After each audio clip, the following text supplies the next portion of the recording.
Cristina e a Ana Carla vão dar andamento, ok? Então, antes de mais nada, vocês todos vão ser recebidos ainda por elas, mas eu já quero agradecer e dizer que são todos muito bem-vindos. Tá bom? Muito obrigada, Tânia. Boa noite. Boa noite. Então, vocês que estão entrando no nosso auditório virtual, sejam todos muito bem-vindos. Boa noite. Nós hoje temos o webinário de setembro e, como temos feito todos os meses desse ano, a cada mês um setor de estudo se encarrega de trazer seus convidados ou o seu convidado ou convidada para conversar conosco. Esse é o mês das práticas restaurativas. Então, vocês estão encontrando na tela as coordenadoras do setor, que são a Cristina Lobato e a Ana Carla Safadi, e estão encontrando também aqueles que elas convidaram para conversar com todos vocês sobre o tema que foi anunciado pelo setor. Então, mais 2 minutos, só para a gente permitir que as pessoas possam ingressar na sala e, a partir daí, Cristina e Ana Carla vai apresentar para vocês os convidados e dizer como é que vocês podem participar dessa conversa. Sejam todos muitíssimo bem-vindos. Atrás do logo do Mediare, a gente tem a Lígia, da nossa secretaria, que está nos ajudando hoje na parte operacional do webinário, e é sempre com muita alegria que a gente recebe vocês. A gente não pode ver os rostos, mas a gente sabe que estão conosco todas aquelas pessoas que apreciam esse tema das práticas restaurativas, e isso já é motivo de muita alegria, recebê-los, mesmo que os rostos não estejam na tela. Então, eu vou passar agora para Cristina e Ana Carla, como coordenadoras do setor de práticas restaurativas do Mediare. E elas vão contar para vocês sobre os convidados e sobre como vocês podem participar. Boa noite a todos, sejam todos muitíssimo bem-vindos. Boa noite. Boa noite, obrigada, Tânia. Muito boa noite. Eu sou Cristina Lobato, estou muito contente em iniciar essa atividade aqui, esse primeiro webinário do setor de práticas restaurativas, setor que eu tenho a honra de compartilhar junto com a Ana Carla. Para receber vocês, eu pensei assim num convite, que é o seguinte: vamos reflorestar as nossas imaginações? Esse convite surgiu a partir das falas de Geni Nunes, que é uma liderança indígena do povo Guarani, e ela fala muito sobre romper com a monocultura do pensamento, por meio do princípio da diversidade que é a floresta, entendendo o cuidado de uma maneira circular, em que eu me cuido ao mesmo tempo em que recebo cuidados, tecendo redes numa artesania de afetos. Pensando em redes, em afeto, esse webinário tem como tema falar sobre justiça restaurativa em expansão, implementação do projeto Justiça Restaurativa, Rede Justiça Restaurativa em 10 tribunais brasileiros. Essa atividade foi planejada por esse setor e acolhido pelo Instituto Mediare. Então, Tânia Almeida, gratidão imensa pela confiança. Então, Ana, compartilha com a gente os seus agradecimentos, sua recepção. Antes de mais nada, eu queria agradecer ao Mediare pela oportunidade. Eu queria agradecer também às palestrantes e os palestrantes dessa noite que nos honram com as suas presenças e a nossa audiência, quem está aqui nos ouvindo hoje e quem vai nos ouvir no futuro, porque está sendo gravado, né? Eu coordeno, junto com a Cris, esse setor, que para mim também é uma grande honra, uma grande companheira de trabalho. E hoje à noite, o que a gente vai falar hoje, que os nossos palestrantes vão compartilhar com a gente, sobre os aprendizados e as oportunidades e desafios do CEDEP, que é o Centro de Direitos Humanos e Educação Popular de Campo Limpo, como entidade parceira e responsável pela implantação e execução do projeto Rede Justiça Restaurativa. Essa iniciativa, ela integra o programa Fazendo Justiça do Conselho Nacional de Justiça e o Programa das Nações Unidas para o Desenvolvimento. No referido projeto, o SEDEP trabalhou para a estruturação e para o fortalecimento dos núcleos de justiça restaurativa em 10 tribunais do Brasil.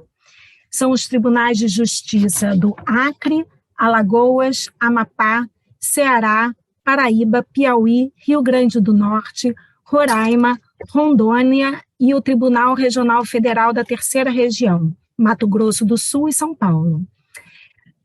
Nossos palestrantes em breve irão falar sobre o projeto, mas antes eu gostaria de fazer alguns comunicados. Primeiro que esse encontro de hoje está sendo gravado e futuramente ele vai estar disponível no canal do YouTube do Mediário. Um outro comunicado é que se as pessoas quiserem interagir, fazer perguntas, isso pode ser feito através desse chat de bate-papo que está aqui embaixo e através também do canal do Facebook, porque está sendo transmitido hoje pelo Facebook. E a gente se encarrega de transmitir para os palestrantes e, na medida do possível, eles vão respondendo no final. Acho que é tudo. Eu passo agora para você, Cris, para a gente apresentar nossos palestrantes. Então, no encontro de hoje, teremos a presença da Joane Blaney, Joana, né, para os mais íntimos, né, Joana, que é educadora no SEDEP, tem mestrado em educação pela Universidade de Maryland, nos Estados Unidos, tem formação em Justiça Restaurativa pela JURIS, a Escola Superior de Magistratura do Rio Grande do Sul, é certificada como facilitadora e treinadora de facilitação em práticas e círculos de justiça restaurativa pelo Instituto Internacional de Práticas Restaurativas. Ana, seu microfone. Desculpa. Eu apresento agora o Gustavo de Oliveira Antônio, que é advogado e facilitador de prática de justiça restaurativa, pós-graduado em Direitos Humanos pela Universidade Federal do ABC. Pelo SEDEP, ele atuou como um dos supervisores metodológicos do projeto Rede Justiça Restaurativa, do programa Fazendo Justiça. Ele é membro da Comissão de Justiça Restaurativa da OAB de São Paulo. Contaremos com a presença também do Luiz Bravo, que é advogado criminal, bacharel em Direito pela Universidade Presbiteriana, Mackenzie, possui mestrado em Estudos Avançados em Paz e Transformação de Conflitos pela Universidade de Basileia, Suíça, mestrado em Paz, Desenvolvimento, Segurança e Transformação Internacional de Conflitos pela Cátedra de Estudos de Paz da Unesco, da Universidade de Innsbruck, na Áustria. É também fundador da consultoria Carutana, Escutar, Dialogar e Transformar. Apresento para vocês agora a Débora Eiselli, apresentadora e idealizadora do podcast Papo Debs, sobre justiça restaurativa. Ela é advogada, facilitadora, educadora e mestre em Direito Político e Econômico com o tema da justiça restaurativa. Contamos também com a Karen Senson, facilitadora de práticas dialógicas e restaurativas, com atuação em diversas instituições. Faz parte do movimento de implementação da justiça restaurativa no estado da Rondônia. Apresento para vocês também Luana Cecília Costa Souza, que é facilitadora voluntária no Núcleo de Justiça Restaurativa do Tribunal de Justiça do Piauí. E contamos também com a presença da Suerda Gabriela Ferreira de Araújo, que acompanhou os tribunais da Paraíba e do Rio Grande do Norte. Bom, e agora vamos começar com a Joana. A gente combinou que vai fechar as câmeras para que a Joana possa fazer a apresentação dela, mas à medida que alguém quiser falar alguma coisa do nosso grupo, basta ligar a câmera que a Joana sabe que tem alguém querendo falar e a gente vai interagindo dessa maneira, tá bom? Então, com vocês, Joana. Então, boa noite, e realmente é um prazer imenso estar aqui hoje, e agradeço muito o convite do Mediari e através da Ana Carla e Cristina, pela oportunidade de compartilhar um pouco primeiro sobre o SUDEP e depois sobre nosso projeto Rede Justiça Restaurativa. E espero que possamos refletir juntos e compartilhar, trocarmos experiências e saberes durante esse tempo. E, Cristina, se você pudesse passar o PowerPoint, a gente vai começar.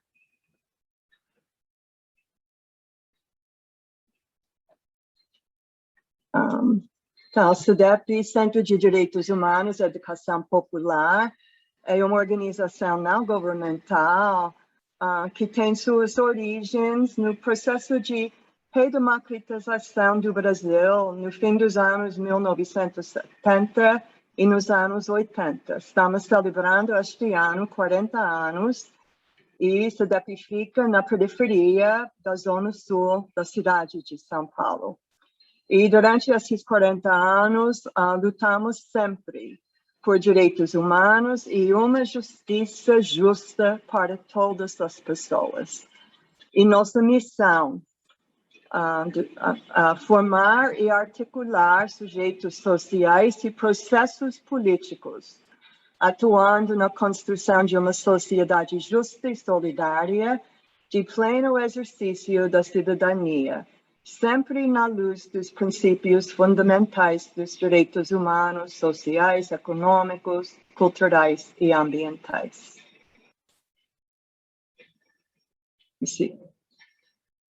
Contamos com uma equipe com ampla e multifacetada experiência nacional e internacional, e nossas principais áreas de atuação, como eu falei um pouco já, direitos humanos, justiça restaurativa e educação popular, e assessorias e formações com várias instituições.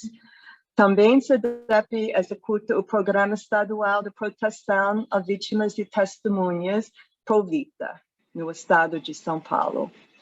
E quais são alguns dos nossos projetos? Eu vou começar com a área de justiça juvenil, medida socioeducativa e público com jovens da comunidade. Em 2005, começamos com justiça restaurativa através das escolas de perdão e reconciliação da Colômbia. Fizemos a formação e começamos a trabalhar com a SPERD e com justiça restaurativa. E desde então, estamos trabalhando com JR. E tivemos vários tipos de projetos, começando com adolescentes e jovens em conflito com a lei, com casos encaminhados pela comunidade, escolas e defensoria pública. Também com casos de atos infracionais numa vara de infância do Tribunal da Justiça em São Paulo, e tecendo redes. Cris hoje falou no início do nosso programa, nosso webinário, sobre a importância de tecer redes de afeto e de cuidado. E isso foi um outro projeto sobre o sistema de garantia de direitos de criança e adolescente.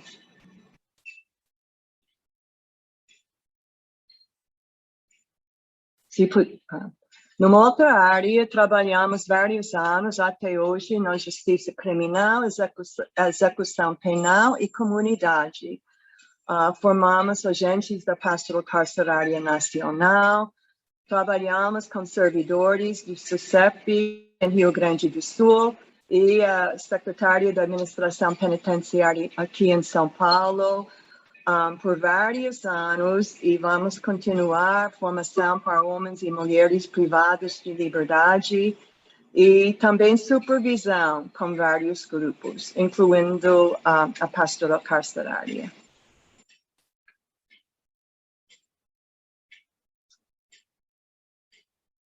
O SUDEP, durante esse tempo, percebemos a importância de inserir a justiça restaurativa em casos já judicializados. Por exemplo, em 2017, trabalhamos com casos em uma vara criminal na comarca de Planaltina, no Distrito Federal. Até hoje, estamos junto como núcleo gestor da Justiça Restaurativa do Tribunal da Justiça em Barueri, em São Paulo, no estado de São Paulo.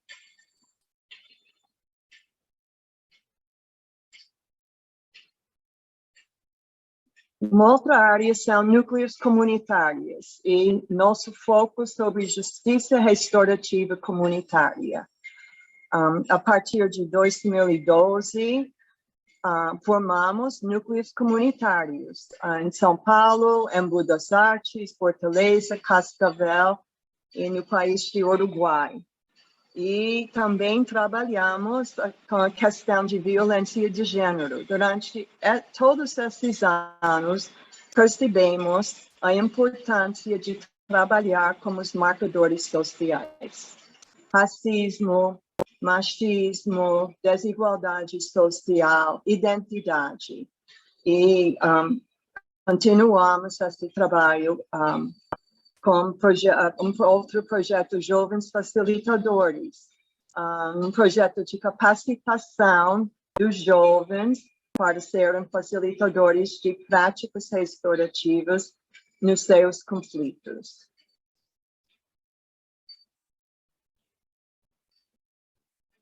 Também atuamos com escolas, equipamentos de saúde e movimentos sociais populares por alguns anos, e temos várias pessoas que são facilitadores na região ainda trabalhando.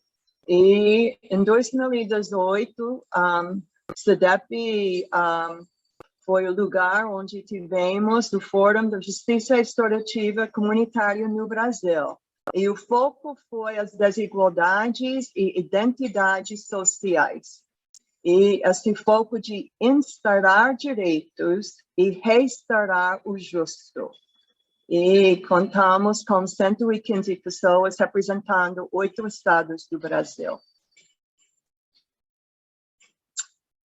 Durante 11 anos, trabalhamos com mais de 120 casos, sendo os principais temas e conflitos. Jovens em conflito com a lei de violência urbana, gênero, conflitos familiares, bullying, relações interpessoais com pessoas e equipes, e conflitos institucionais e escolares, racismo, violência doméstica e briga entre vizinhos.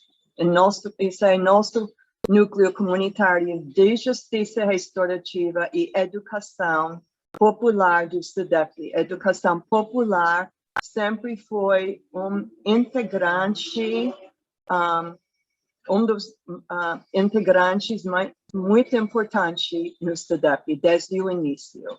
E este ano, claro, estamos celebrando 100 anos de Paulo Freire. Então, o SUDEP no projeto Rede Justiça Restaurativa, que foi parte do programa, aqui está escrito Justiça Presente, mas realmente foi Fazendo Justiça, que está no logo, lá em cima, o novo nome, Fazendo Justiça. E antes de falar, a Ana Carla já falou um pouco sobre esse projeto.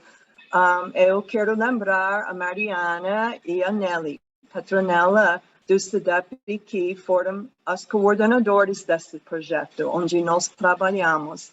E, infelizmente, elas não podiam estar aqui conosco hoje.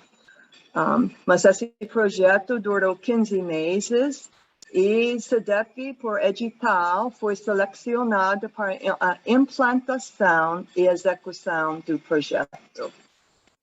E Ana Carla, acho que Cris, acho que tem alguns slides mais. Não sei se dá para voltar. Ok, se pudesse ir para o próximo slide, agradeço.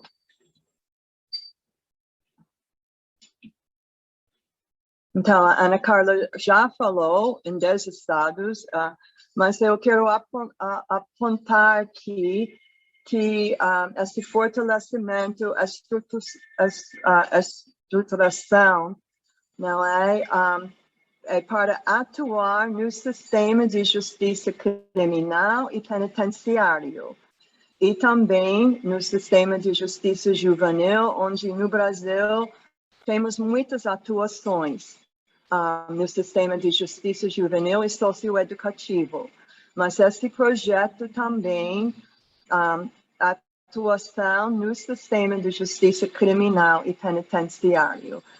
DEPEN também apoiou esse projeto. E a ideia era, com esses 10 estados, começar a formar uma rede nacional da justiça restaurativa para ter uma política da justiça restaurativa e para prevenir encarceramento em massa. Isso também era um objetivo muito forte desse projeto.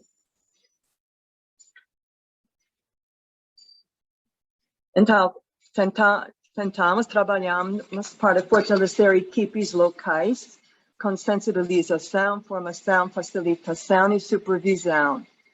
E as violências estruturais que permeiam a sociedade, mas também muitas vezes essas violências estruturais permeiam os conflitos e os crimes. E sempre levando em consideração a afirmação do justo na medida da sua contribuição para a diminuição das desigualdades. Então, muito obrigada. Eu vou passar a palavra para Ana Carla ou Cris.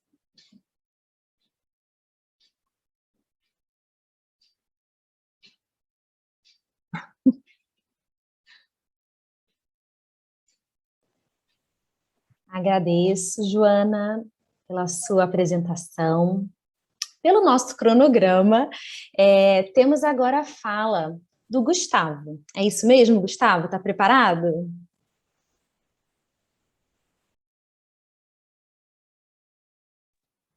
Isso mesmo, Cristina. Obrigado. Então, olá para todas as pessoas que estão nos acompanhando, né, como a Ana Carla falou, vão nos acompanhar ainda. Obrigado pela presença, por disponibilizar o tempo de vocês para trocar essa ideia, né, para nos ouvir também, participar, né? Agradecendo também, no nome da Ana Carla e da Cristina, o convite da Mediare. Agradecendo também o CEDEP, sempre pela oportunidade, né, de ter participado desse projeto, de estar aqui hoje também, e dizer o quanto que é bom estar de novo aqui com muitas dessas pessoas que participaram do projeto, né, tanto da equipe do CEDEP, como também está a Luana aqui, né, como representante de uma das equipes do projeto, né, a Luana participou pelo Estado, pelo Tribunal de Justiça do Piauí, né? Em nome da Luana, eu também aproveito para mandar um abraço para todas as pessoas que participaram desse projeto de alguma forma, né? Foi um ano e meio bastante intenso, e mandar um abraço também e manifestar nossa gratidão, né? Enfim, eu fiquei com a função, então, né, da sequência, explicando, né, um pouco mais do projeto, né, que a Joana já começou. Então, o projeto Rede de Justiça Restaurativa, a previsão era que ele se desenvolvesse, né, ao longo de 2020, e que, como tudo, né, que aconteceu no ano passado, foi bastante afetado pela pandemia, né? Era um projeto que previa uma formação inicial das equipes, né, uma formação presencial em São Paulo, e depois cada equipe atuando no seu estado, né, com a presença de facilitadoras, articuladoras do CEDEP, e também a supervisão constante, né, de supervisoras, né, e de coordenadoras também. Isso tudo, né, infelizmente não foi possível em virtude da pandemia, e a gente, né, precisou, de alguma forma, se readaptar. E nessa readaptação foi interessante, porque, né, a gente, então, começou a trabalhar tudo de forma online e deu um foco bastante grande, né, à formação das pessoas envolvidas nos tribunais, né, tanto as pessoas que trabalhariam nos núcleos como facilitadoras, articuladoras, mas também a gente contou com a presença, né, de magistradas, magistrados, e foi também interessante porque a gente começou nessa formação, a gente fazia encontros com todas né, todos os participantes, então tinha cerca de 70, 80 pessoas nos encontros de formação, né, iniciais. E isso facilitou bastante um pouco da ideia do projeto, que era essa construção dessa rede entre diferentes estados, né, do país. E eu acho que essa é uma característica muito importante desse projeto, né, de uma justiça restaurativa que, de fato, seja construída pelos diversos locais do Brasil, né, seja realmente uma justiça feita nos e pelos diversos lugares do Brasil, pelas mais diversas pessoas, né? Como a gente vai falar aí, esse projeto bateu muito na tecla da importância das pessoas em todos os espaços participarem da construção da justiça restaurativa, especialmente os grupos que historicamente foram e são, né, violentados e violados, né, estruturalmente num país tão desigual como é o Brasil, né? Então, nessa formação inicial, que havia tanto encontros pensando numa parte teórica, mas também compartilhamento de experiências, a gente dividia em grupos no Zoom para troca de experiências, para exercícios práticos. A gente destacou, trabalhou muito fortemente na verdade, trabalhamos 3 dos temas que eu diria assim que em muito permearam esse projeto, né? Que disso que a Joana comentou, né? De uma justiça restaurativa que não está preocupada, né? Que não se basta em trabalhar um conflito interpessoal, mas que está preocupado com as questões, né? Que geram violências e desigualdades, injustiças estruturais, institucionais, culturais, né? Ambientais. Então, houve um foco, né? Bastante forte nessa questão, né, digamos, englobando tudo aqui nas questões estruturais, né? Então, houve formações específicas, né, discutindo questão de gênero, houve uma formação sobre questão indígena, houve também sobre a questão racial, né? E por que isso? Porque se a gente está falando em justiça, né, em construção de justiça, a gente não pode se bastar em ficar na superfície, né? Então tem que entender os processos históricos e também as questões as mais diversas que permeiam e geram injustiça, né? E isso num país como o Brasil é muito nítido. Então, nesse caso, né, como nós estávamos trabalhando um projeto que lidava com a questão do encarceramento em massa, né, com a internação excessiva também de adolescentes, nós temos um sistema, né, que priva a liberdade com sobretaxa de pessoas negras. Então, é impossível a gente discutir, pensar justiça, né, falar sobre justiça restaurativa em diálogo com essas temáticas sem pautar, né, o racismo e diversas outras questões, né, como temas estruturantes e que estão por trás dessas injustiças também. Então, esse foi um dos temas que a gente trabalhou fortemente e também, porque está totalmente ligado a isso, o tema das redes, né, de mapeamento, de construção, articulação e sustentabilidade das redes, né? E o que a gente está entendendo por redes aqui? Redes, redes como um conjunto, né, de pessoas, de instituições que se articulam, né, e que se comunicam, né, para a efetivação de direitos. E aqui a gente pode pensar, né, bem resumidamente, numa rede micro, né, mais ligada ao fato concreto, a um caso, né, de um conflito que chega, no nosso caso lá era ao sistema de justiça, né, como também pensar uma rede macro, né, que é uma rede de instituições, coletivos, de poderes, né, do executivo, o judiciário, o legislativo, que vão poder dar sustentabilidade também para que programas e projetos de justiça restaurativa se proliferem e sejam sustentáveis, né? Então, a gente trabalhou muito essa ideia de rede, porque a partir do momento em que a gente está trabalhando os conflitos pela justiça restaurativa, em que vão, né, emergir essas questões estruturais, como a gente falou, a facilitadora, o facilitador não vão conseguir dar conta, e nem é esse o papel dele, de dar conta de todas essas questões num círculo, né, ou numa prática restaurativa qualquer. Então, por isso que a importância desses, né, desses agentes, né, da rede, para também participar da construção da justiça, construção das respostas que vão atender às necessidades de todas as pessoas envolvidas, né, nos casos, nos conflitos, né? Então, essa temática da rede foi também trabalhada muito fortemente, juntamente com essa questão estrutural nas formações, e um outro tema que eu não vou adentrar, que o Luiz vai falar na sequência, sobre as relações, né, pelo projeto da justiça restaurativa e com o sistema de justiça, né? Mas isso eu vou deixar para o Luiz falar na sequência. Então, só para encerrar aqui com um panorama do projeto, a gente dedicou muito tempo, né, e na verdade isso foi até o fim do projeto, a essa formação constante com as equipes, com encontros.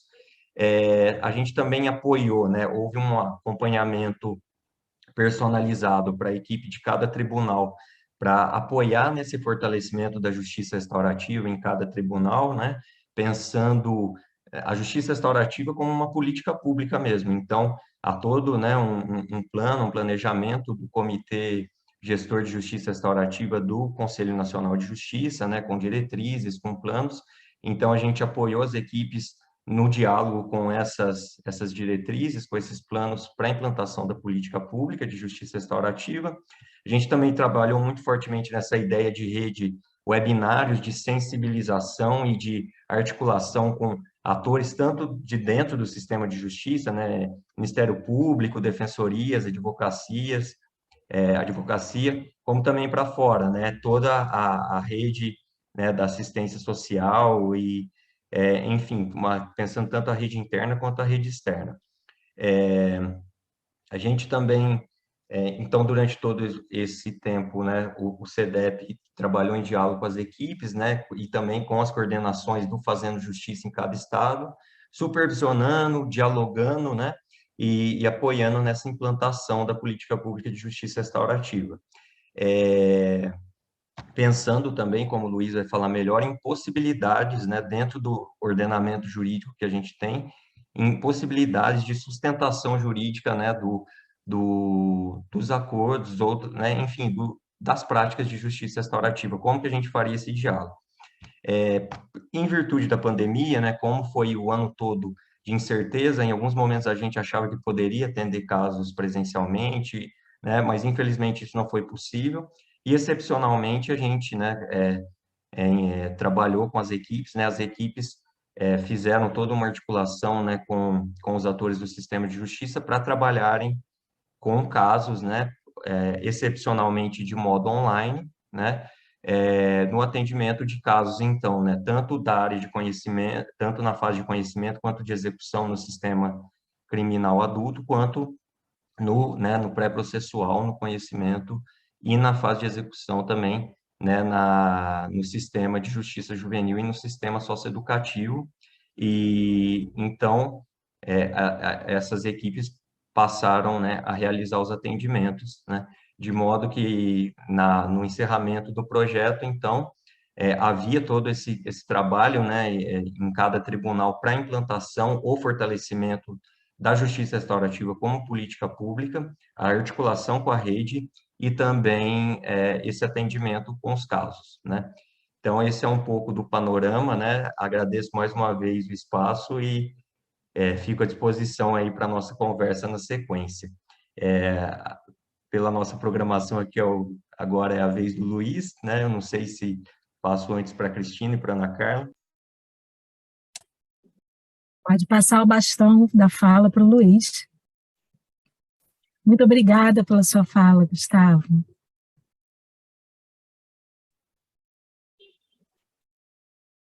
Seja bem-vindo, Luiz. Obrigado, Ana. Boa noite todo mundo. Bom estar aqui com vocês.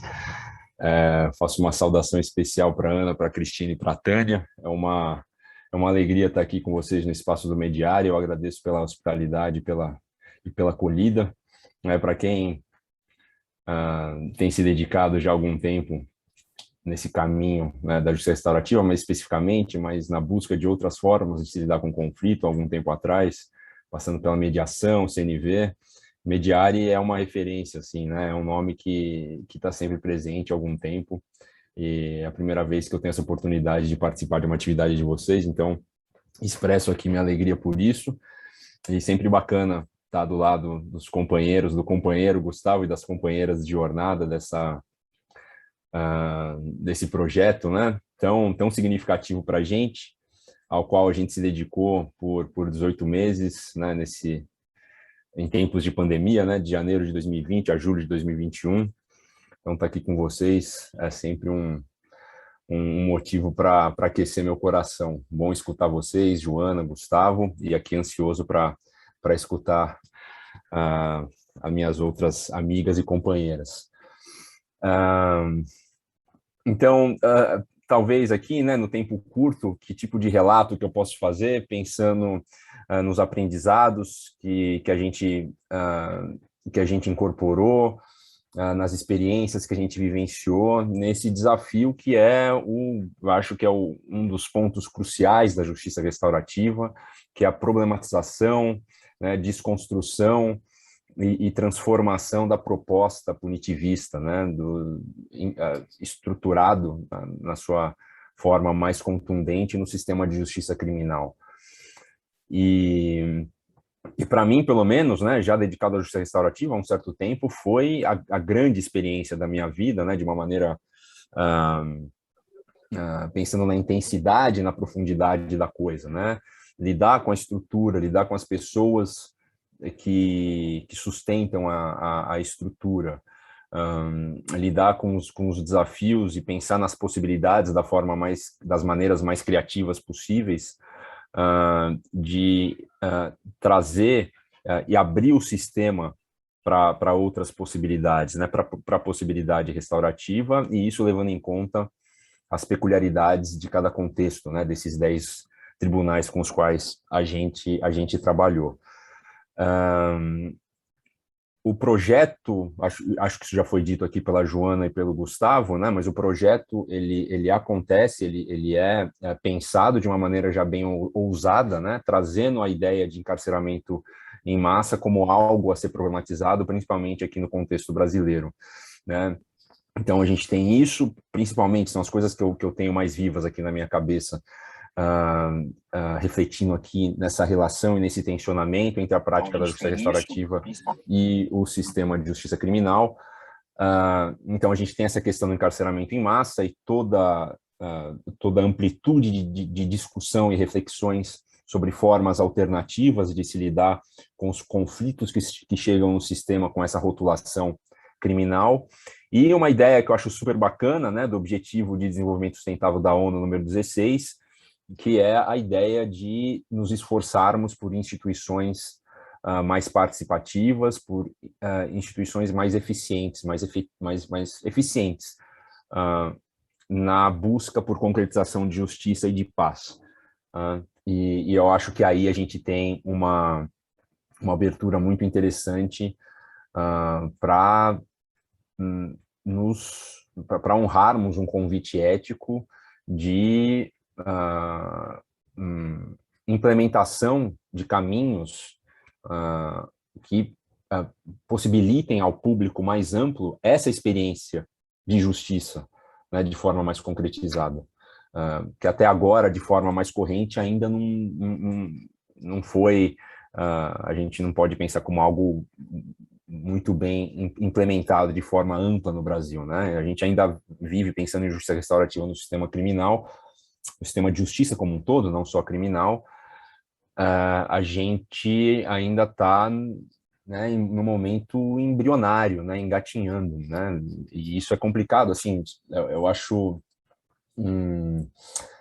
interessante a gente pensar, porque os primórdios da JR aqui no Brasil já existem há algum tempo, né? Já são alguns anos aí de tentativas de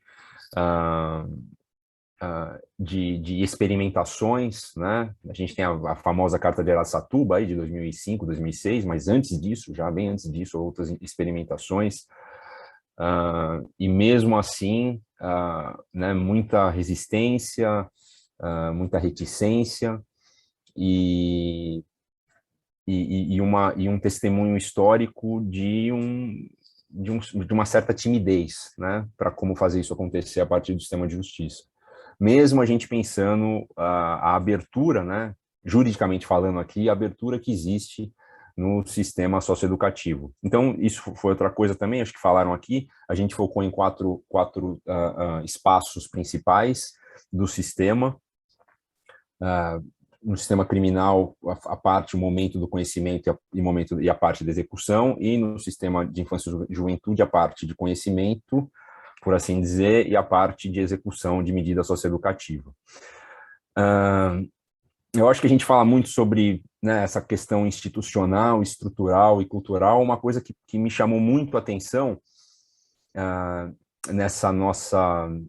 nesse nosso esforço de trabalhar diretamente com servidores e principalmente, não diria principalmente, mas com servidores, inclusive juízes e juízas, foi poder ter tido a oportunidade de trocas e reflexões e construções e tensionamentos a partir para além do papel que essas pessoas exercem no sistema, né, a partir de um lugar mais humano. E eu acho, na minha opinião, aí que está uma chave para a gente, uma abertura para a gente pensar a transformação estrutural de uma maneira profunda, devidamente profunda e devidamente sustentável.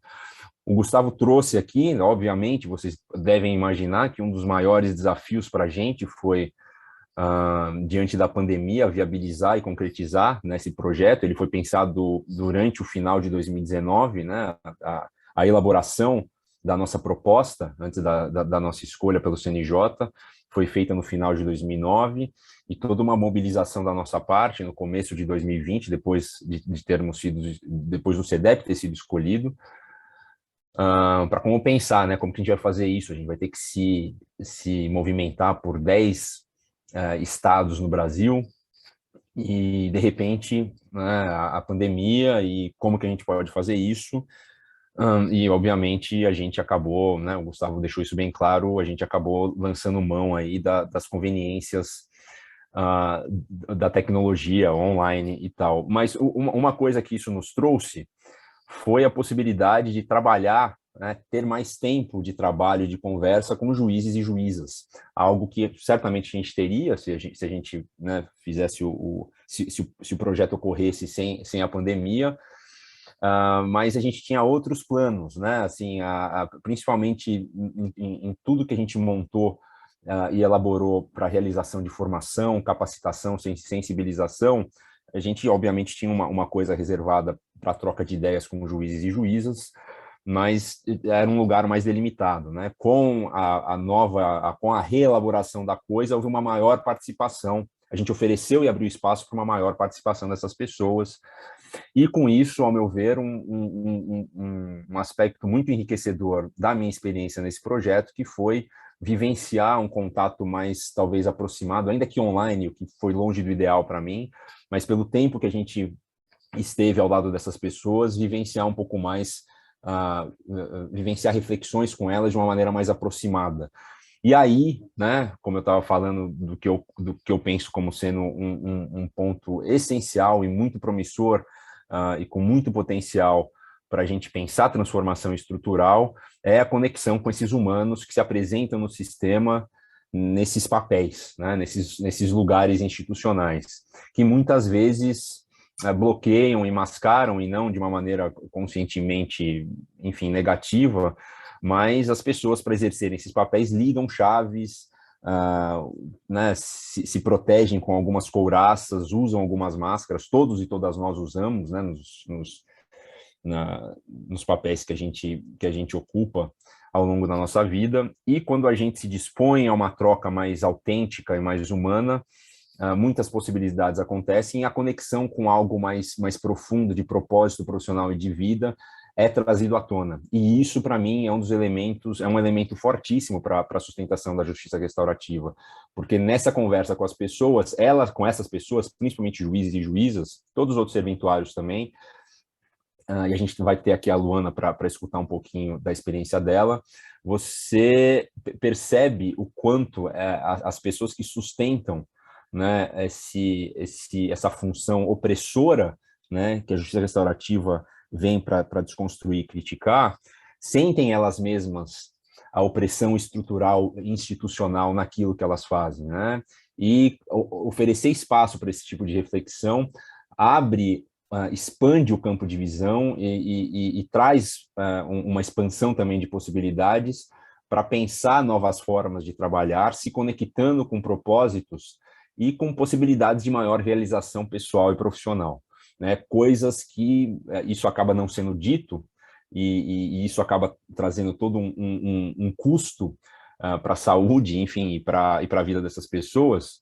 A dedicação profissional com toda a sua energia e com todo o seu tempo ao funcionamento de um sistema opressor e punitivista tem um preço, né? Então, já vou concluindo a minha fala aqui, só para dizer que assim, talvez um insight que eu tenha, e um aprendizado muito, muito profundo que eu adquiri nessa nossa jornada, foi poder perceber o quão potente é a gente poder usufruir de espaços, né, talvez espaços incondicionais, quando a gente se dispõe a escutar essas pessoas, quando a gente se dispõe a se conectar com a humanidade dessas pessoas, que geralmente são vistas a partir de papéis institucionais que bloqueiam muitas coisas e muitas possibilidades, né? Então, eu acho que falar de transformação estrutural e cultural é necessariamente pensar espaços para conexões humanas e para que a partir daí as transformações aconteçam.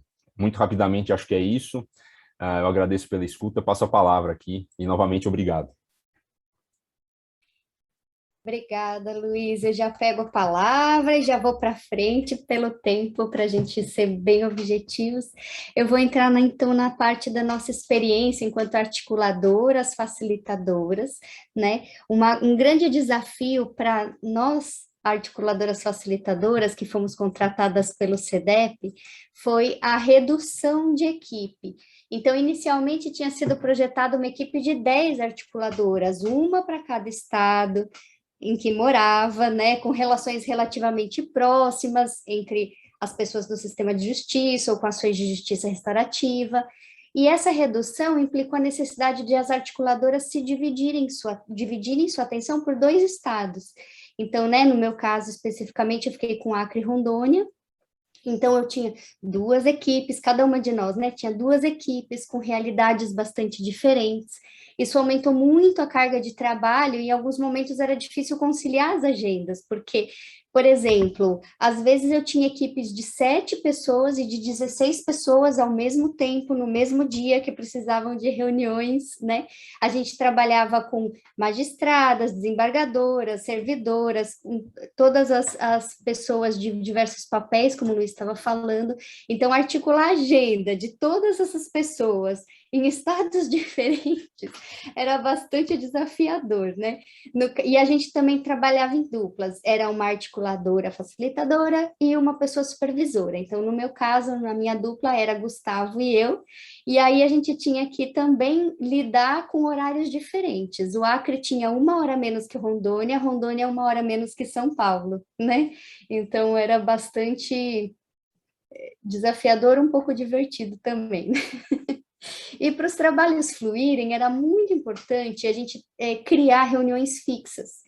Então, a gente focou especialmente 2 temas, a construção da política pública e o acompanhamento dos casos. A gente acabou se dividir, então, em cada um desses estados, com essas equipes, a gente tinha que ter no mínimo 2 reuniões. Só que, além dessas reuniões, era muito importante existirem espaços de cuidado individual e coletivo dessas pessoas participantes. Exatamente aquilo que o Luiz terminou de dizer, né?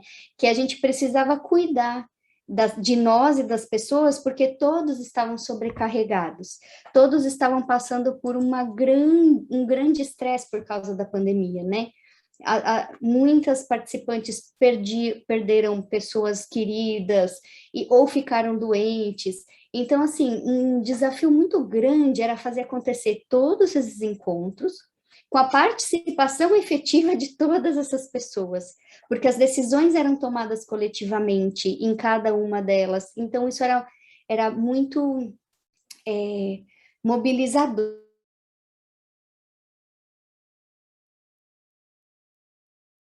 Né? Como a gente pode, desse trabalho da reunião em si, entre uma reunião e outra, a gente precisava sistematizar esse conhecimento levantado para preparar os próximos passos.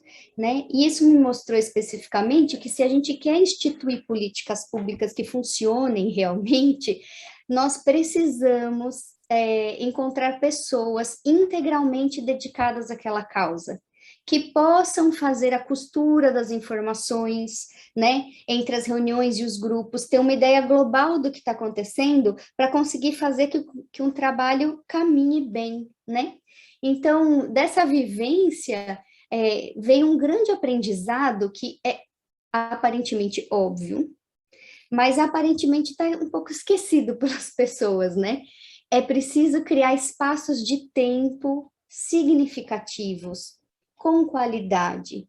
É preciso pessoas com dedicação exclusiva para que esses projetos possam realmente se consolidar.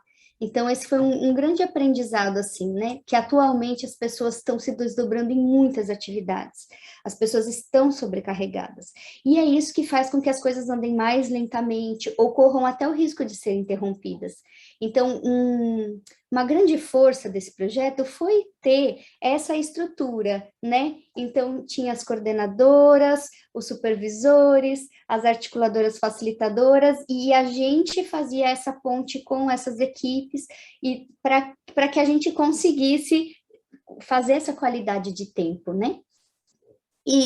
Mas eu queria também trazer um outro lado, que se por um lado foi muito difícil ter que se desdobrar entre 2 estados, no caso dos supervisores, mais de 2, né? Foi muito interessante a gente poder seguir de perto o desenvolvimento de estados diferentes. Então, a gente observava como as equipes se relacionavam com o projeto, como as equipes se relacionavam com a justiça restaurativa em si mesma, e aí o que a gente aprendia num estado levava para o outro, então era uma aprendizagem muito ampliada, né? É isso. Eu queria trazer até aqui e passo a palavra para a Suerda. Obrigada, Karen. Boa noite a todos, a todas. Eu agradeço aqui ao Mediari pelo convite, né? E fico muito feliz de rever meus companheiros de trabalho, minhas companheiras de trabalho, né? E eu queria fazer só uma contextualização, iniciar por essa contextualização, de que eu não sou do direito, né? Eu sou mestra e graduada em Relações Internacionais. A minha caminhada inicial na Justiça Restaurativa, ela se deu a partir das escolas, e daí eu adentrei ao Judiciário, né? A partir da Defensoria. E eu acho que isso é um ganho para a JR, e acho que o SEDEP percebeu isso desde o processo de seleção, né? De que a gente não precisa unicamente pensar a Justiça Restaurativa por esse viés do direito somente, mas abrir e expandir esses olhares acabou sendo um ganho, e acho que essa é uma primeira oportunidade que eu queria pontuar. E aí, dentro dessa lógica de formação, eu já passo para as formações que o SEDEP desenvolveu, né, no âmbito do projeto, pensando que realmente elas foram muito ricas, né, elas foram desde uma formação quantitativa, pelo número de pessoas que participaram dos encontros, até uma formação muito rica em termos de qualidade, né? Então, mas eu queria destacar nesse âmbito das formações essa questão que o Gustavo também já introduziu aqui para todos nós, no sentido do desmonte, né? Do apagamento histórico das várias identidades que nós temos aqui no nosso Brasil, porque foi uma questão muito forte e que nós percebemos que a gente precisa trabalhar e cuidar mais, porque a representatividade que a gente teve foi muito grande em termos quantitativos, mas ela ainda não era tão heterogênea a ponto de representar esse Brasil que nós estamos imersos, né? E acabou reafirmando essa lógica de que o sistema de justiça, de maneira geral, tem cores, né? E o encarceramento tem a cor negra massivamente. E eu queria trazer aqui também uma lógica dos atendimentos dos casos. A gente não chegou a finalizar os casos que foram iniciados, né, nos tribunais. Eu acompanho da Paraíba e o do Rio Grande do Norte, inclusive eu falo aqui da Paraíba, de João Pessoa, e a gente acompanhou o início, né, o pensar inicial desses casos e como que eles seriam trabalhados no âmbito do projeto e depois dele. E aí eu percebi duas coisas que acho que vale muito a pena trazer aqui, é que os prazos judiciais, que a gente estava tentando sempre dialogar com os magistrados e com o sistema como um todo, né, Ministério Público, Judiciário, eles não acompanhavam os tempos da vida dos beneficiários, né, das pessoas que estavam sendo atendidas, participando dessa lógica restaurativa.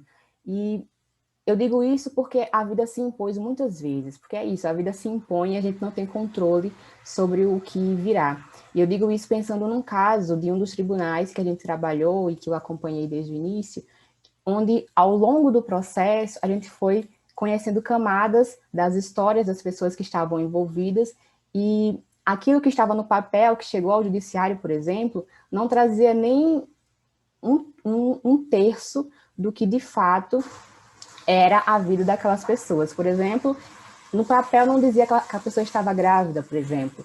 Então, a gente tinha que realmente pensar as vidas e conhecer, por meio das histórias, um pouco dessa realidade dessas pessoas. Então, a vida foi se impondo completamente, em termos de nos mover a modificar os prazos judiciais que estavam sendo acordados e pensar essa lógica do presencial, que o presencial ele é extremamente importante para criar essa conexão. E aí acho que eu vou finalizando a minha fala no sentido da política pública como um todo. A política pública ela tem uma força muito grande, e aqui já foi falado em termos de rede, e tem uma força também em termos de normativa, e eu acho que a gente precisa pensar muito em como cuidar sobre como essa política vem chegar para os atores que gerenciam essa política, que pensam essa política, que executam essa política, mas também pensar como que esses atores podem também reconhecer as próprias lógicas hierárquicas que envolvem essa política, né? Tanto internamente quanto externamente. Mas eu finalizo a minha fala realmente mostrando que nessa experiência tão incrível que eu tive junto a todo mundo do CEDEP e aos tribunais que eu acompanhei, a conexão foi o mais importante. E aqui eu trago um trocadilho de conexão digital e conexão humana, porque a gente, no meio de um fim do mundo, por assim dizer, que estávamos vivendo, a gente conseguiu adiá-lo um pouquinho, né? Como já diria o nosso líder indígena, Ailton Krenak, né? Ao contar histórias, a gente consegue adiar um pouco o fim do mundo, e foi isso que a gente conseguiu fazer, de certa maneira. Então, o tempo é curto, mas eu agradeço muito a participação, o convite, e passo aqui para a minha amiga Débora.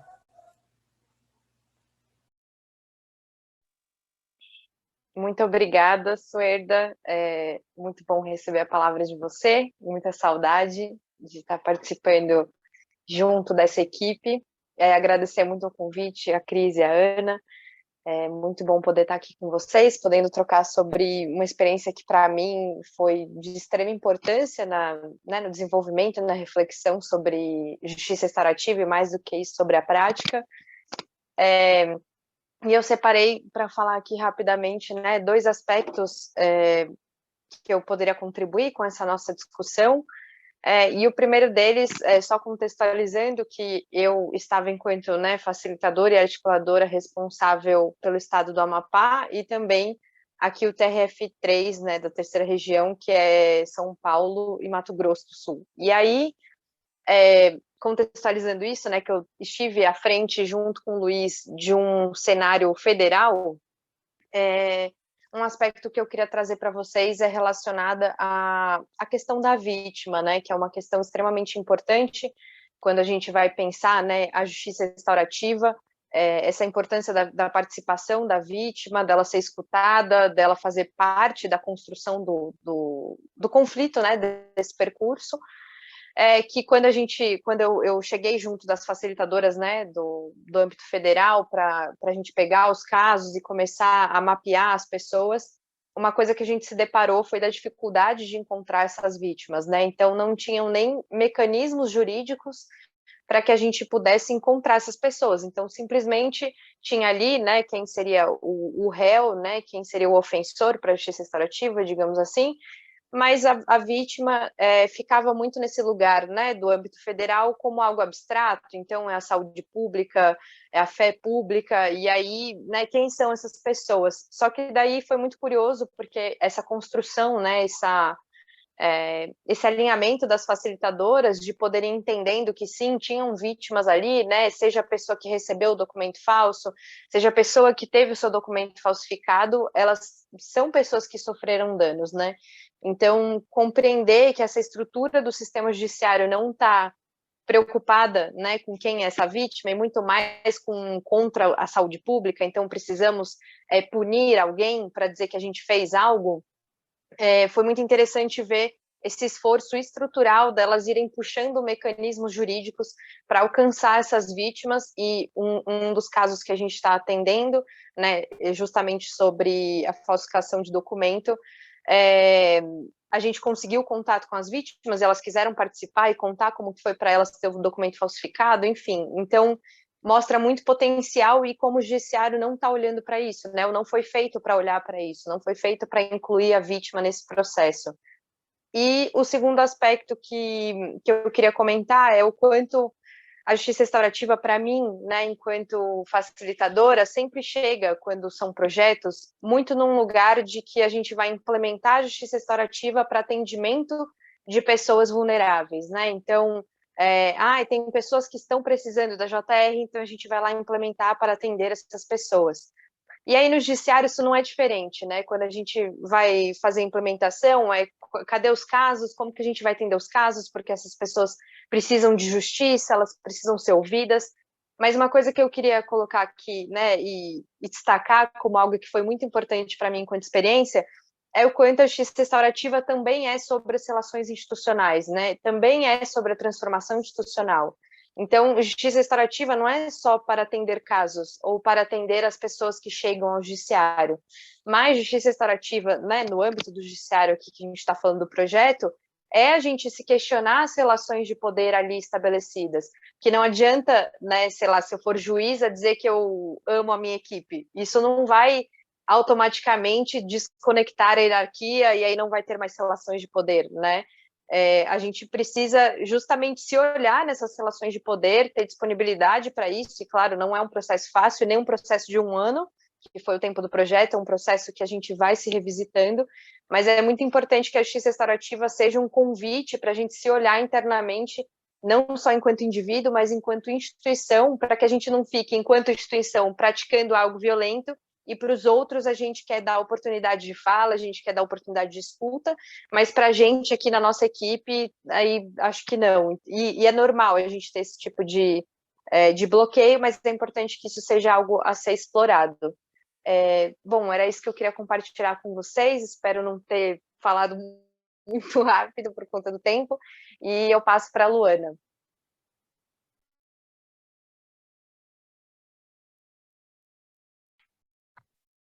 Boa noite a todos e a todas. Gratidão pelo convite. É muito bom estar aqui com vocês, né? Todas as pessoas que foram responsáveis pela nossa formação e por esse convite de falar um pouco sobre como foi esse projeto, né? Essa vivência desse curso de formação em Justiça Restaurativa. Então, agradecer sempre, em especial ao Gustavo, que foi o nosso supervisor aqui no Piauí, e a Savina, que foi a articuladora, que infelizmente não está aqui com a gente, mas que foram essenciais nesse ano, né, nesse período em que estivemos juntos, porque estiveram sempre com a gente, né, insistindo nessa construção dentro do Tribunal de Justiça do Piauí. Eu acredito que esse processo de formação, ele, pelo menos para mim, foi um processo de autoconhecimento, e acredito que muitas pessoas também irão se identificar. Então, assim, quando você chega em algum projeto, algo que você vai fazer para o outro, você nunca acha que isso vai te transformar, vai te mudar em alguma coisa, né? Então, esse curso, né, estar com essas pessoas, participar desse projeto, foi realmente se autoconhecer, né? Sou advogada e já atuava de forma trabalhando com autocomposição, com a mediação e com a justiça restaurativa dentro da Ordem dos Advogados aqui no Piauí. E a partir disso, eu recebi o convite para participar do núcleo e dessa formação, né? E a partir daí, minha vida mudou totalmente, porque algumas pessoas dizem, né, que a vida tem esse ciclo de 7 em 7 anos, ela muda, né, dá alguma reviravolta. E foi o que aconteceu quando eu comecei nesse projeto, porque a partir disso eu recebi o convite para trabalhar também com assessoria técnica na Secretaria de Justiça dentro do Departamento de Humanização. Então, hoje eu atuo com projetos de ressocialização também no sistema prisional e atuando como facilitadora do Núcleo de Justiça Restaurativa. Então, nesse tempo de 1 ano, 3 meses, 5 meses, foi um profundo processo de transformação. E todos vocês participaram, sim, dessa construção, principalmente dentro do Núcleo de Justiça Restaurativa do Piauí, né?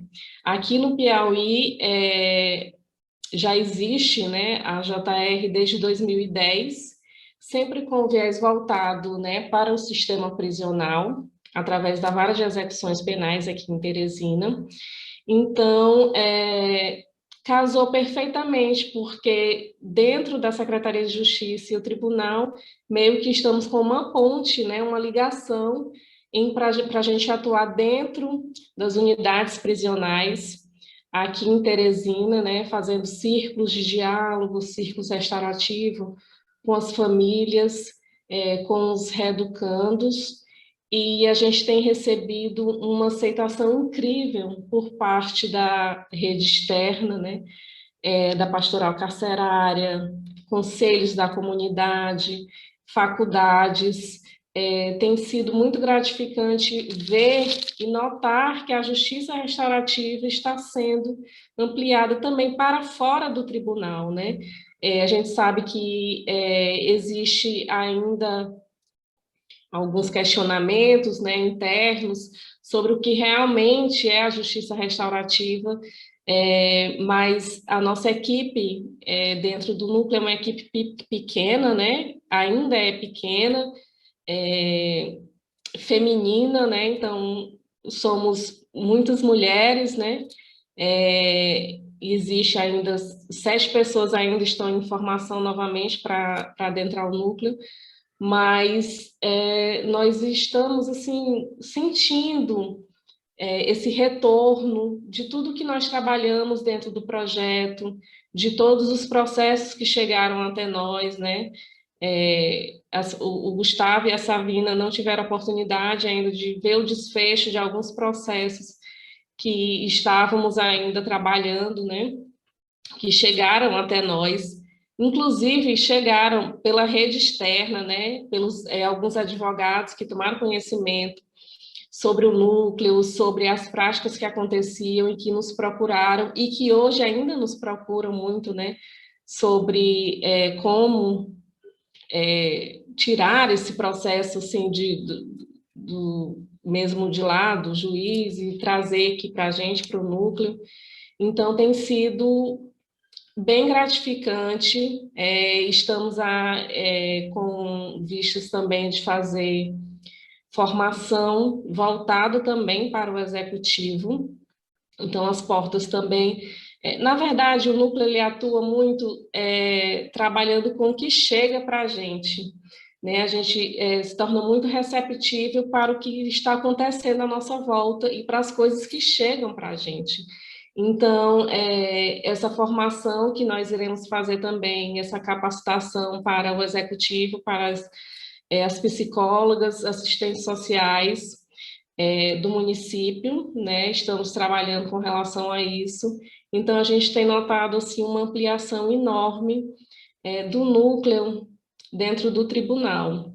É uma outra coisa também que nos alegra bastante, porque o Piauí ele está cercado por 2 estados que a gente vê práticas acontecendo e que nos anima também, que é o Ceará, que está sendo uma potência, né, de justiça restaurativa, com muitas práticas desenvolvidas na vice-governadoria, né? Então, a gente tem o Ceará do lado, tem o Maranhão, que depois do acontecimento na rebelião se eu não me engano, esqueci o nome do presídio, ele tem investido muito nessa questão da humanização e da ressocialização do sistema prisional. Então, aqui o sistema penitenciário vê o Maranhão como uma porta aberta, né, para a gente ver o que é que está se desenvolvendo lá, e a gente traz muito para cá, para Teresina, para o Piauí, né? E a justiça restaurativa está dentro, né, de uma das ações que irão acontecer dentro do sistema penitenciário aqui em Teresina. Então, tudo isso foi proporcionado também pela abertura em que o CEDEP, que o Programa Fazendo Justiça, nos deu, né, para que a gente tivesse essa aceitação do público, né, tanto externo quanto interno, para que as práticas acontecessem, né?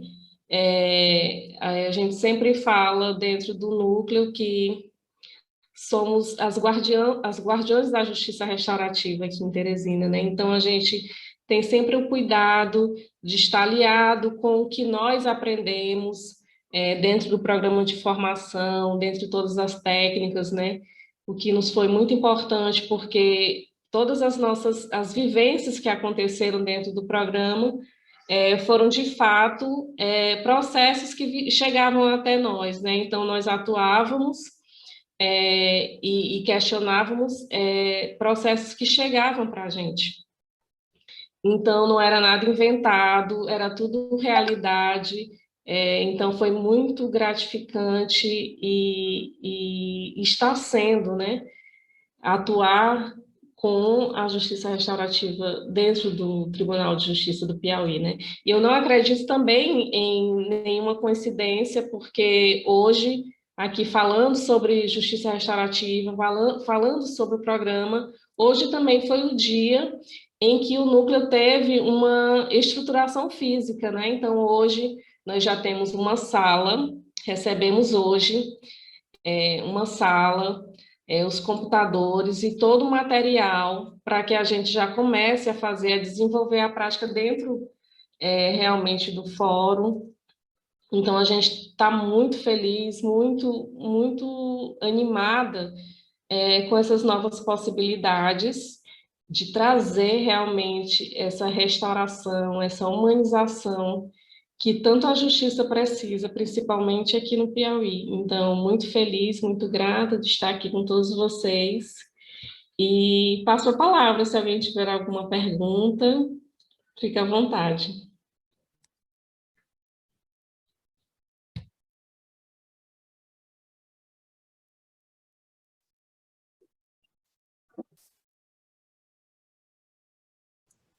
Foi um prazer ouvir você, Luanda, e as demais pessoas que anteriormente, né, compartilharam. Vocês trouxeram seus desafios, seus aprendizados, tudo que foi, né, um pouquinho, né, ficou com esse gostinho de quero mais de ouvir vocês. E nosso convite para quem está ouvindo, para quem estiver por aqui, mande as perguntas que a gente traz, e a gente tem esse espaço, a gente pensou nesse encontro até às 20h30. Então, temos esses minutinhos para essa partilha aqui no coletivo. E desde já, eu vou convidar vocês aqui para uma investigação que é minha pessoal e eu já trago para vocês aqui no coletivo. Para vocês, quais são os futuros desejáveis da justiça restaurativa? E aí, quem se anima em começar compartilhando um pouquinho? O que vocês pensam daqui para frente?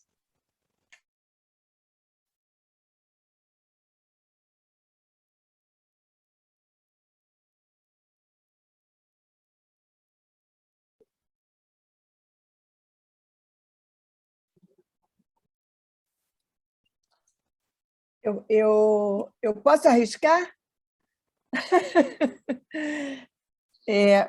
Primeiro, quero parabenizar pelo projeto, e especialmente por um tema que me deixou bastante feliz, que o quanto vocês estão provocando transformação institucional com esse trabalho, né? Que está trazendo para vocês um presente também, que são as transformações individuais, mas vocês estão provocando o sistema a uma transformação. Eu quero agradecer porque as falas foram muito complementares, então a gente teve uma visão global do projeto, e por compartilharem conosco todo esse conhecimento. Eu gostei muito de ouvir falar sobre política pública. Então, Cristina, eu estou aproveitando para esses agradecimentos, mas eu estou vendo no futuro uma política pública ampliada, né, nessa direção. Vou até aqui para outras pessoas poderem se manifestar também. Obrigada, Tânia. Tem uma pergunta aqui do Leandro Duarte. Ele deu boa noite para todos, parabeniza pelas excelentes explanações, e ele diz que gostaria de saber como funcionou as escolhas dos casos relativos à violência doméstica para atuação na JR. Os membros do sistema de justiça, juízes, defensores, promotores, advogados, etc., participavam da escolha desses casos?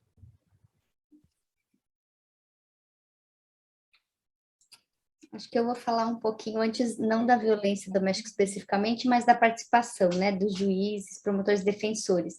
Teve uma parte muito interessante que foi assim: a gente, como projeto, pediu para as pessoas... Vocês estão me ouvindo bem? Precisam muito bem. Ah, tá bom. Ele pediu para as pessoas pedirem para os juízes das comarcas, nós dissemos, olha, estamos num projeto piloto, a gente precisa de casos para trabalhar esses casos. Quem topa? Então, juízes que já tinham uma afinidade ou algum certo conhecimento de justiça restaurativa toparam. E aí, a partir disso, os núcleos de justiça restaurativa, o Serviço de Justiça Restaurativa, receberam os casos, e nós, do CEDEP, junto com os facilitadores, a gente discutia os casos, via que casos tinha mais potencial, qual caso dava certo, não dava certo idealmente, né? Todos os casos a gente não sabe se vai dar certo ou não, mas essa ideia inicial. E aí a gente escolhia alguns, e a partir do momento em que eles foram escolhidos, a ideia era escolher no mínimo um de cada uma dessas áreas, né, que o Luiz falou. E aí que é criminal, conhecimento e execução, juvenil, conhecimento e execução, vamos dizer assim, grosso modo, né? E aí o que aconteceu foi que, assim que um caso era escolhido, a gente tinha uma ideia inicial de como poderiam ser feitos os atendimentos, a gente desenhou fluxogramas de como esse caso ia passar pelo procedimento restaurativo, quais seriam algumas prévias possibilidades jurídicas, e a gente se reuniu com juiz ou juíza, promotor ou promotora, defensor ou defensora, advogado ou advogada de cada caso. Então, por exemplo, tinha um caso de um menino, vamos fingir que chama João. Aí tinha um menino João, e a gente falava, olha, ou o homem, né, Paulo. A gente pegava esse caso, levava para essas pessoas e dizia, olha, nós estamos pensando que a justiça restaurativa é muito boa para esse caso, porque pode ter esses frutos, pode ter essas formas de trabalhar, e aí a promotoria falava o que pensava, a defensoria falava o que pensava, a magistratura falava o que pensava, e aí a gente chegava numa possibilidade, se todos aceitassem que aquele caso fosse trabalhado pela justiça restaurativa, então esse caso era acolhido pelo Serviço de Justiça Restaurativa, porque assim eles podiam tirar as dúvidas, eles também podiam pensar em possibilidades jurídicas que eles se sentissem confortáveis para que aquele caso tivesse um resultado restaurativo, eles conseguissem sustentar a extinção do processo a partir do procedimento restaurativo.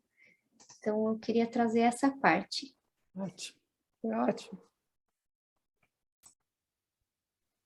Eu quero também falar um pouco sobre essa transformação institucional.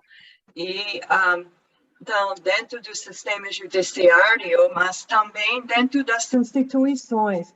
Trabalhamos como um caso de assédio sexual dentro de uma universidade e, no fim de todo o trabalho com esse caso, a universidade decidiu trabalhar com justiça restaurativa, as práticas com os conflitos na universidade, incluindo todos os conflitos, seja assédio ou qualquer tipo de conflito. Então, eu vejo que o lugar para a justiça restaurativa é todo lugar, porque é uma mudança de lentes, como a gente vai olhar os conflitos, as pessoas, como Howard Zehr, não é sempre nos lembra, mas é uma mudança de lentes na família, na escola, em todas as instituições. E a mudança de lentes sobre o que significa o conflito. Os conflitos são normais. Como lidamos com nossos conflitos. E justiça restaurativa, como foi falado, trabalha muito com as questões de poder nas instituições, que é muito forte para desmontar os poderes, fazendo juntos, construindo coletivamente com as pessoas envolvidas.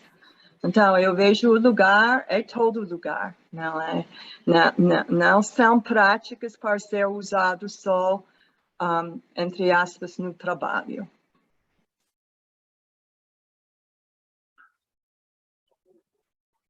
Eu queria contribuir um pouco também com a pergunta que o Leandro fez, né, aqui no chat, e complementar o que Karen já falou, que o caminho era bem esse. Aqui na Paraíba e no Rio Grande do Norte, a gente teve situações muito distintas, né? Então, às vezes, alguns casos, havia a participação tanto dos magistrados quanto dos serventuários, né? Então, o grupo, às vezes, tinha presença, se pensar em um estado, em outro estado não tinha, era somente o grupo do núcleo restaurativo fazendo essa seleção. E aí, como é que a gente pensava alguns requisitos, né, para selecioná-los? Primeiro, era se havia a autorresponsabilização, isso é fundamental, né? Tanto para aquele que é colocado quanto vítima, e no sentido de entender que o processo pode até não ser simplesmente aquele ponto que chegou ao judiciário, mas pode envolver outras lógicas, e a autorresponsabilização daquele que foi colocado como ofensor, né? Eu digo aquele que foi colocado porque na JR a gente não consegue ficar nessas caixinhas específicas, né? E aí uma outra questão era a situação processual que o caso se encontrava, né? Se ele estava, por exemplo, quando a gente pegava ia para o sistema penal, ele é um caso em que o ofensor ele já está no regime fechado, né? Ele está num caso de regime aberto, então, para início da implementação da JR nos tribunais, foi importante reconhecer essas portas mais fáceis de serem abertas. Então, pegar um caso que está no regime aberto, mas também ter a coragem de pegar um caso que está no regime fechado, porque ele pode, sim, tensionar criativamente um pouco mais, e tensionar criativa, que é algo que Nelly nos instigava muito a fazer, né? Então, ter essas leituras. E um quarto requisito ele tem potencial restaurativo? Então, é muito importante ter esses breves requisitos, assim, foi o que nos guiou muito aqui na Paraíba e no Rio Grande do Norte. E sobre a política pública que a Tânia trouxe, eu concordo muito com a Joana, e eu acho que a gente tem que cuidar muito de como que essa política pública se dará de fato, né? Porque quando eu penso justiça restaurativa, me liga um alerta, né? Porque, na verdade, o meu olhar tende a ser mais para práticas restaurativas. Então, eu acho que a gente tem que entender que a justiça, ela é somente uma fasezinha, um pontozinho num todo, né? Porque a gente está falando de cultura, de mudar de uma cultura de violência para uma cultura de paz. Então, a justiça restaurativa é um elemento de mudança nesse cenário maior, que são questões culturais que estão dando o ritmo de como que essa política chegará a esses lugares de poder, né? Então, acho que é mais nesse viés que nos guiou nos tribunais e é essa lógica de práticas gerais que devem chegar também a essa lógica de pensar a política como uma política pública, né?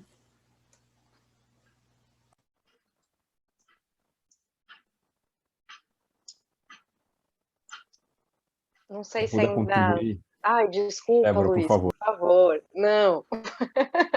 Agora vai ficar aquele jogral de falar quem vai falar. Você vai falar, eu falo? Bom, então tá bom.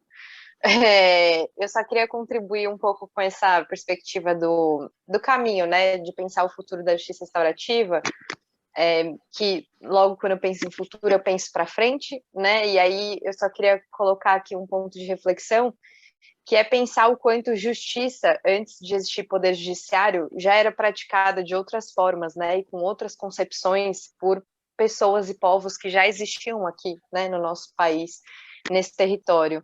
Então, me parece que pensar para onde vamos com a justiça restaurativa é pensar da onde que a gente vem, né? Então, para mim é extremamente necessário, quando eu penso o que a gente vai fazer com a justiça restaurativa daqui para frente, é iniciar minimamente um diálogo com quem já estava aqui, com as práticas que já existiam aqui, claro, não por pegar a prática para fazer no âmbito judiciário, não é sobre isso, mas é sobre a gente começar a dialogar sobre justiças que já existiam aqui, que continuam existindo aqui, e pensar como coletivamente, enquanto sociedade, a gente consegue pensar um caminho, né, para frente, e não algo monopolizado do Poder Judiciário, né, e como que essa política vai beneficiar ou não o Poder Judiciário.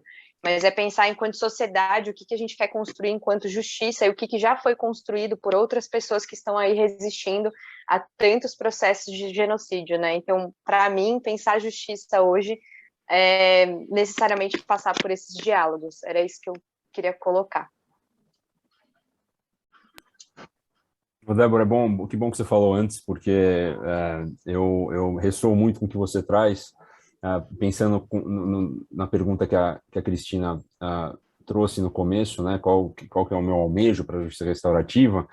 E eu volto ao que eu apontei aqui como sendo um dos elementos norteadores do projeto, né? Que é o Objetivo de Desenvolvimento Sustentável, o número 16 da ONU, que fala sobre a democratização das instituições. E quando a gente fala em democratização, a gente ainda continua de uma forma mais ou menos automática, com uma certa dependência dos especialistas, ainda que seja para os especialistas nos permitirem fazer alguma coisa. Então, a Karen aqui descreveu, a Suerda, a gente ouviu aqui como que a dinâmica acontecia e acontece em alguns lugares, né, para a escolha de um caso.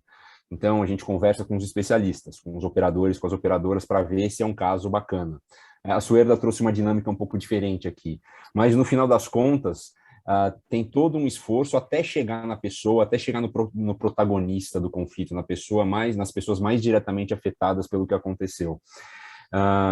E eu acho que quando a gente fala e propõe democratização, né, de como lidar com conflito e pensa em justiça restaurativa, eu acho que o passo bem adiante, assim, um sonho mesmo, é pensar como que a gente, como comunidade, como sociedade, como coletividade, percebe que tem mais acessível caminhos outros que não dependam dos especialistas e não dependam de outros espaços para os quais eu preciso bater na porta, pedir licença, alguém olhar o meu caso, falar, não, esse caso sim, esse caso não. Né? No final das contas, a grande maioria das pessoas não tem muita oportunidade de opções, né? Acontece alguma coisa e a gente é ensinado assim. Acontece alguma coisa, o que vai fazer? Ou vai ligar para o advogado ou vai na delegacia registrar BO. Se ainda não tem uma coisa acessível para as pessoas, né? Na nossa cultura, no nosso conhecimento, no nosso repertório mais imediato, vamos por um outro caminho, né, que não dependa do punitivismo. E, obviamente, como a Joana deixou claro aqui, isso não é uma coisa do sistema de justiça, isso existe por uma questão mais cultural. E termino dizendo, termino aqui tentando fazer uma amarra com o que a Débora falou, né? A tendência colonialista é tirar a ferramenta das pessoas para vender solução.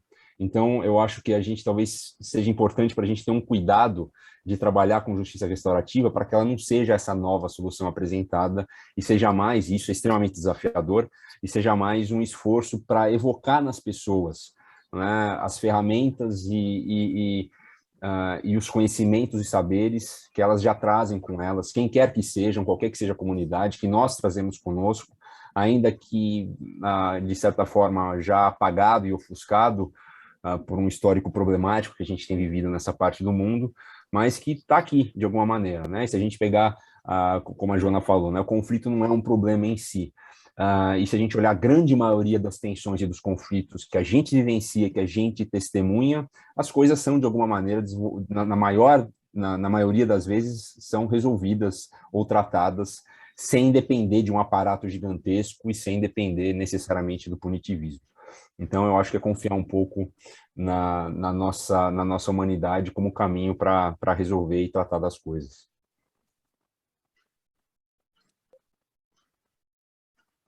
Muito obrigada pela participação de todos. O Gustavo queria dar uma palavrinha para a gente encerrar, né? Para honrar o compromisso com o horário. Já passou 3 minutinhos, mas eu acho que é importante a sua fala, Gustavo, e aí a gente se despede logo depois, pode ser? Obrigado, Ana Carla. Não, bem rapidamente, só com um diálogo que o Luiz e a Débora falaram, né? Eu acho que é algo que a gente tem conversado muito ao longo desse projeto e pensando na justiça restaurativa, para que ela seja justamente esse espaço e, né, para que os incômodos possam vir à tona e a gente possa lidar com os incômodos, né? Desde os incômodos institucionais, estruturais e os relacionais, né? No sentido da gente não ficar pensando uma justiça restaurativa que, como o Luiz diz, é fofinha, mas que, né, não, justiça restaurativa é justamente para lidar com dor, para lidar com questões que são difíceis e ter um tratamento bom, né, a partir disso. Então, a gente sempre fala, né, para a gente permitir e construir a justiça restaurativa que seja esse local, né, para vir à tona e lidar com os incômodos, porque é a partir daí que vai vir a transformação social. E que, né, como a gente já falou, que seja construída por todas, todos e todes, né, uma justiça restaurativa de fato, que honre esse nome justiça, ou como a Suerda falou, de usar práticas, né, mas enfim, de que realmente gere transformação social, atendimento de necessidades ou construção de uma sociedade mais justa, né? Era isso, muito obrigado. Nós que agradecemos. Temos que encerrar agora, uma pena, né? Porque dá vontade de continuar aqui conversando com vocês. E, para mim, o futuro desejável para a justiça restaurativa é que, quando a gente fala a palavra justiça, a gente não pense imediatamente no judiciário, que a gente pense na amplitude dessa palavra justiça, né? Que contempla tantas formas de justiça. Então, Cris... Quero checar antes, Tânia, se você quer fazer o encerramento, que eu preparei uma falinha aqui, uma mensagenzinha final. Não quero, mas eu quero dizer que eu fiquei muito feliz de ter oportunizado que vocês se reunissem, de que vocês se vissem de novo nessa tela. Quando eu ouvi isso hoje, fiquei muito feliz. Sim. Eu quero, então, encerrar. A gente não combinou, tá? Isso tudo é sintonia mesmo do grupo. Eu trago aqui uma fala do Ailton Krenak, quando diz que, quando pensamos na possibilidade de um tempo além deste, estamos sonhando um mundo onde nós, humanos, teremos que estar reconfigurados para podermos circular. Vamos ter que produzir outros corpos, outros afetos, sonhar outros sonhos, para sermos acolhidos nesse mundo e nele podermos habitar. Então, que a gente tenha uma boa noite e siga sonhando outros sonhos. Gratidão imensa. Gratidão. Obrigada. Beijo. Tchau, tchau. Boa noite. Tchau, muito gente. obrigada. Boa noite. Muito obrigada. Muito obrigada. Obrigada. Boa noite, muito grata. Muito obrigada a todos vocês que estão saindo do nosso auditório virtual. Muito obrigada pela presença de todos.